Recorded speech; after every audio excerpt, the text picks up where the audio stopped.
And this here, guys, is pure collagen. You can put a little bit cilantro and some lime. I'm putting lime. I love lime.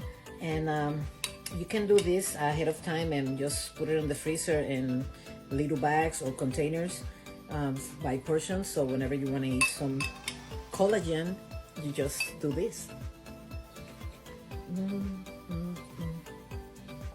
Delicious.